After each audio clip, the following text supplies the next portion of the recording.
angeishi kwenye mazingira ambayo ni mazuri. Mwanadamu alitazamiwa ya kwamba aishi bila dhambi, na mwanadamu alitazamiwa kwamba aishi maisha ya milele kama tu angeweza kushinda ule mtihani ambao Mungu aliyopatia.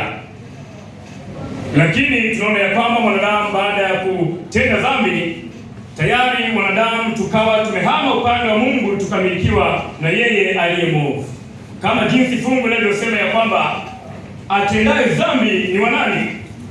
Ni wa Ibilisi. Na kwa kuwa Ibilisi yeye hutenda dhambi tangu mwanzo. Hiyo unaweza kujifunza kwa wakati wako kusoma kitabu cha Yohana wa kwanza 3 na ule mstari wa 8.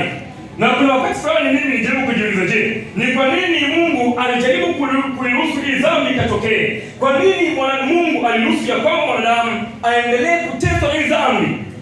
Lakini wakati ambapo nilipojaribu kujifunza zaidi, ukisoma kitabu cha Tumaini la Vizazi Vyote ile gombo la pili, ukurasa wa 10 paragrafu ya kwanza inasema ya kwamba Mungu hakuruhusu dhambi itokee, bali aliona dhambi ikitokea, naye akaandaa mpango wa kumkomboa nani?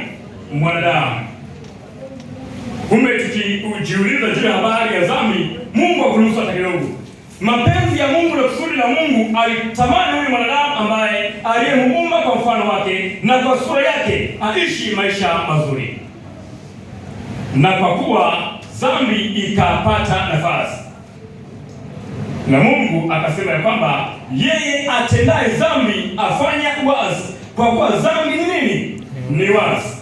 Kile kitabu cha Yohana wa kwanza 3 na ule mstari wa 4. Nijaribu sana kujifunza ni kwa namna gani sasa Mungu aliendelea kupambana na hii dhambi. Ni kwa namna gani Mungu aliendelea kumpigania mwanadamu ambaye tayari ameshazama chini ya wimbi la dhambi. Lakini kwa kuwa Mungu wetu ni mwema na Mungu wetu ni mwenye neema, Mungu akaamua kuitoa ahadi ya pekee. Ahadi ambayo aliyoitoa ni kuanzisha ufalme mwingine. Kwa kuwa nafasi ya kwanza mwanadamu ameshapoteza, Mungu akasema kama umepoteza nafasi ya kwanza na kupatia nafasi ya pili. Ndipo tunaona kitabu cha Mwanzo 3 mstari wa 14.